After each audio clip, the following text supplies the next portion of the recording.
నెల్లూరు నగర నియోజకవర్గ తెలుగుదేశం పార్టీ కార్యకర్తల సమావేశానికి ముఖ్య అతిథిగా విచ్చేసిన మన ప్రీతం నాయకులు నారా లోకేష్ బాబు గారికి, వేదికను అందించిన పెద్దలకు, తెలుగుదేశం పార్టీ కుటుంబ సభ్యులందరికీ కూడా హృదయపూర్వక నమస్కారాలు తెలియజేసుకుంటున్నాం.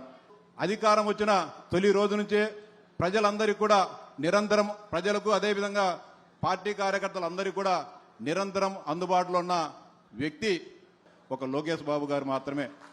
మొట్టమొదటి రోజు నుంచి పార్టీ అధికారంలోకి వచ్చి ప్రమాణ స్వీకారం చేసి మంత్రిగా బాధ్యతలు తీసుకున్న రోజు నుంచి కూడా అక్కడే ఉండవల్లి నివాసంలో ప్రతిరోజు కూడా వందలాది మంది కార్యకర్తలతో, ప్రజలతో మాట్లాడుతూ వారి సమస్యలను వింటూ వాటి పరిష్కార మార్గాలను చేపట్టడం జరుగుతోంది.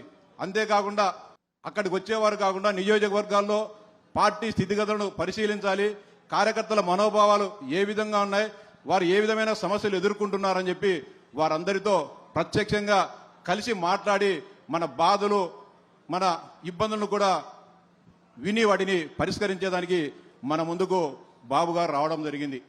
అంతేకాకుండా ఏదైనా మాట ఇస్తే ఫలానా కార్యకర్తకు ఆపద జరిగినా కూడా మనందరికంటే ముందే ఆ సమాచారము బాబు గారి చెంతకు చేరుతుంది. వెంటనే ఎవరికైతే ఆ సమాచారం చేరవేసి ఆ సమస్యను పరిష్కరించాలో ఆ సమస్య పరిష్కారం అయినంతటి వరకు కూడా బాబు గారు వెంటబడుతూ ఆ సమస్యను పరిష్కరించి, అంతేకాకుండా కార్యకర్తలకు అండగా చిన్న కార్యకర్త అయినా పెద్ద కార్యకర్త అయినా కూడా వారందరికీ నిరంతరం అందుబాటులో ఉండడం జరుగుతుంది. దానికి ఉదాహరణ నేనే. 2023లో నేను పశ్చిమ రాయలసీమ శాసనమండలి సభ్యునిగా ఎన్నిక కావడం జరిగింది.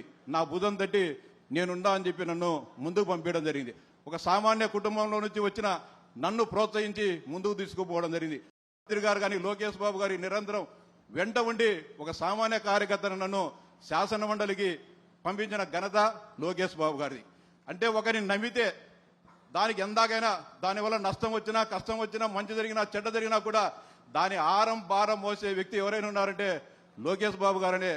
పార్టీ నిర్దేశించిన కార్యక్రమాలను ముందుకు తీసుకొని పోతూ లోకేష్ బాబు గారి నాయకత్వంలో ఈ రాష్ట్రంలో పార్టీని మరింత ముందుకు తీసుకునే విధంగా మనమందరం కూడా కలిసికట్టుగా పనిచేయాలని మీ అందరూ కూడా సవినయంగా విజ్ఞప్తి చేస్తూ ఈ అవకాశం కల్పించిన పెద్దలందరికీ హృదయపూర్వక ధన్యవాదాలు. జై తెలుగుదేశం!